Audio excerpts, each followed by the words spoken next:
வாழ்க வளமுடன், சுகம் சூழ்க. நற்பவி நற்பவி நற்பவி. இறைவனோடு இணைந்திருப்போம். திருமலை திருப்பதி ஏழுமலையான் திருக்கோவில் இந்திய அளவில் மட்டுமின்றி உலக அளவில் வருடம் முழுவதும் அதிகமான பக்தர்கள் வந்து செல்லும் திருக்கோவிலாக அமைந்துள்ளது. பல அதிசயங்களையும் அற்புதங்களையும் அபூர்வ சக்திகளையும் கொண்டுள்ளது திருமலை. இந்த மலையே சந்திரக்கல்லால் ஆனது என்று சொல்லப்படுகிறது. அதனால்தான் இங்கு அதிகமான பக்தர்கள் ஈர்க்கப்பட்டு வருவதாக சொல்லப்படுகிறது. திருமலை சந்திரன் மற்றும் குபேரனின் ஆதிக்கம் நிறைந்த இடமாகும். சந்திரனுக்குரிய தெய்வமாக விளங்குபவர் திருமால். அதனால் திருமலை திருப்பதி சந்திர பரிகார தலமாக உள்ளது. இங்கு சுக்கிரன் மற்றும் குபேரனின் ஆதிக்கமும் நிறைந்திருப்பதாக கூறப்படுகிறது. செல்வ வளத்தை வாரி வழங்கும் கடவுளாக இருக்கும் திருப்பதி வெங்கடேச பெருமாள் ஏராளமானவர்களுக்கு குல தெய்வமாக இருந்து வருகிறார். கலியுகத்தில் கேட்டதை தரும் பக்தர்களின் துயரங்களை போக்கும் கண்கண்ட தெய்வமாக இருப்பவர் திருப்பதி ஏழுமலையான். இவரை காண தினமும் லட்சக்கணக்கான பக்தர்கள் பல மணி நேரம் காத்திருந்து சுவாமி தரிசனம் செய்து வருகிறார்கள். பெருமாள் வீட்டிற்கும் 7 மலைகளுக்கும் இருக்கும் சிறப்புகள் பல. திருப்பதியில் இருக்கும் 7 மலைகளுக்கு வேங்கடமலை, சேஷமலை, வேதமலை, கருடமலை, ரிஷபமலை, அஞ்சனமலை, ஆனந்தமலை என்று பெயர்.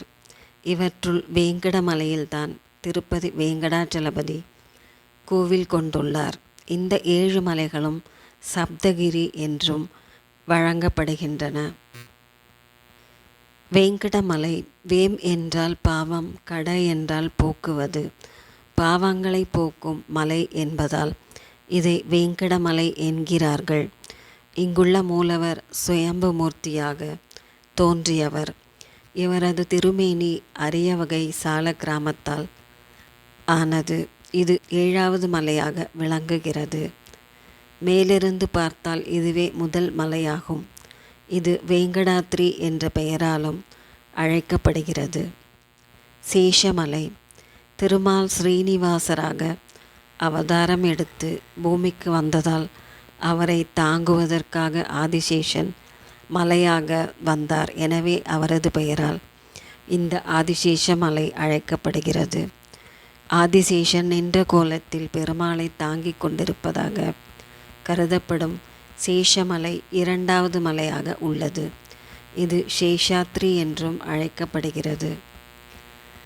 வேதமலை 4 வேதங்களும் இங்கு மலை வடிவில் இருந்து எம்பெருமானை வழிபட்ட காரணத்தால் இது வேதமலை எனப்படுகிறது.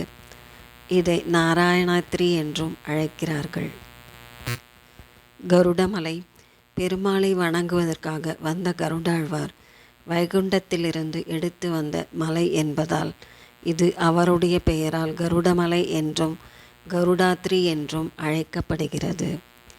ரிஷபமலை ரிஷபன் என்ற அசுரனுக்கு இங்கு திருமால் மோட்சம் அளித்ததால் இது ரிஷபமலை என பெயர் பெற்றது. இதை ரிஷபாத்ரி என்றும் அழைக்கிறார்கள். அஞ்சனமலை ஆஞ்சநேயரின் தாயான அஞ்சனை குழந்தை பாக்கியம் வேண்டி திருமலையில் உள்ள ஆதிவராக பெருமாளை நோக்கி தவமிருந்தாள். இதன் பயனாக ஆஞ்சநேயரை பெற்றார். சிறந்த ராமபக்தரான ஆஞ்சநேயர் அவதரிக்க காரணமான அஞ்சனை தவம் செய்த மலை என்பதால் இது அஞ்சனமலை என்றும் அஞ்சனாத்ரி என்றும் வழங்கப்படுகிறது. ஆனந்தமலை ஆதிசேஷனுக்கும் வாயு பகவானுக்கும் ஏற்பட்ட பிரச்சனையை நடுவராக இருந்து திருமால் தீர்த்து வைத்து இருவரையும் மனம் குளிர செய்ததால் இந்த மலைக்கு ஆனந்தமலை என்று பெயர். இது நீலாத்ரி என்றும் அழைக்கப்படுகிறது.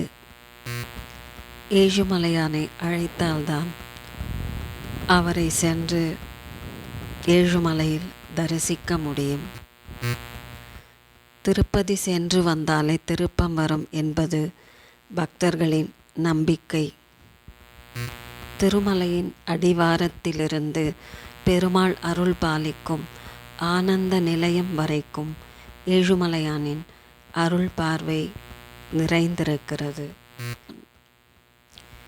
திருமலை ஏழுமலையான் கோவிலில் ஆனந்த நிலையம் என்று அழைக்கப்படும் கருவறையின் விமானம் தங்க முலாம் பூசப்பட்டுள்ளது. எவ்வளவு தூரத்தில் இருந்தாலும் தங்க விமானத்தை தரிசனம் செய்தால் ஏழுமலையானை தரிசனம் செய்தது போல் பக்தர்கள் மகிழ்ச்சி அடைவார்கள். தொண்டைமான் சக்கரவர்த்தி நிர்மாணித்த இந்த ஆனந்த நிலையத்தின் மீது அருள்பாலிக்கும் பெருமாள் விமான வெங்கடேஸ்வரராக போற்றப்படுகிறார் என்று பவிஷ்யோத்திர புராணத்தில் கூறப்பட்டுள்ளது.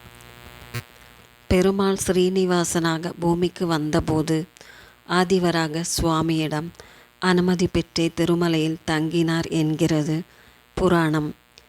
அதனால் ஏழுமலையானை தரிசிக்க முன்பு பக்தர்கள் ஆதிவராக சுவாமியை தரிசிக்க வேண்டும். அவருக்கே முதல் நைவேத்தியமும் படைக்க வேண்டும் என்பது விதி. வராகமூர்த்தியை வழிபட்ட பின்னரே மூலவரான ஸ்ரீனிவாச பெருமாளை தரிசிக்க வேண்டும். திருப்பதி ஏழுமலையானை தரிசித்தால் வாழ்வில் வளங்களும் நலன்களும் மன நிம்மதியும் பெருகும். ஓம் நமோ வெங்கடேஷாய. ஓம் நமோ ஸ்ரீனிவாசாய. ஓம் ஸ்ரீ பத்மாவதி தாயாரே போற்றி போற்றி.